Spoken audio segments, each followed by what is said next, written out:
Nyopu hukum biar tak pegat acara urang kai pakai jalan. Menyana yang baklung pu hukum drone yang deng atas jalan nyan drone malamnya gasap perampok drone. Nah, perampok modern malamnya. Jalan kan milik pribadi, jalan milik bersama. Siapa yang mengambil jalan untuk kepentingan pribadi dapat merugikan orang pengguna jalan. Tanyo ada malamnya tak pegat dakwah, malamnya tak ikbut, tutup jalan betul, hana jalan lain. Ada kala lagi tanyo tak pakai jalannya untuk kepentingan katanya malamnya secara pribadi.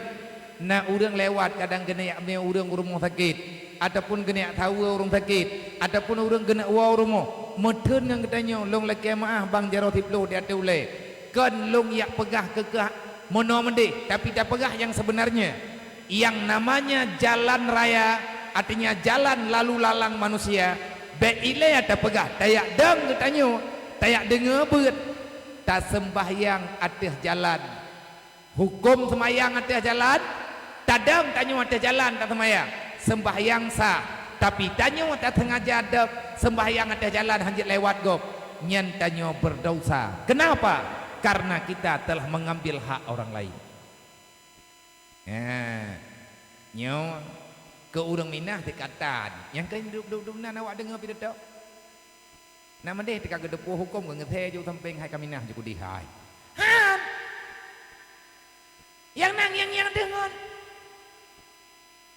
awak minah tai man tak buat thot dong nyo ke monde-mondean awak mencari alamnya tak pegat berat tak pegat maulid tak nak ikut sunnah nabi tak nak ikut aturan nabi malamnya kata pegah bejut bek nedeng berathat atas jalan oh ne pegah abi ya draw nengiang tantang kamu berathat jalan tapi hana nyomnya lewat motor lewat menyata kedi lewat Honda lewat alhamdulillah yang long kena pegah bek tak sempit jalan tekedi menyana urang lewat medun ikun bang nathe bejut ge hana jalan lain kah anja ka dengar thagai dakwah nyambe nak the kau draw na salah sabai teh hendak rimang salah draw tu yang salah gop nyan menan tunggu kaedah yang na dalam agama tanyo kipa nilai Islamnya Islam adalah satu kehidupan yang kala ditentukan oleh Allah melalui perjuangan Nabi Muhammad.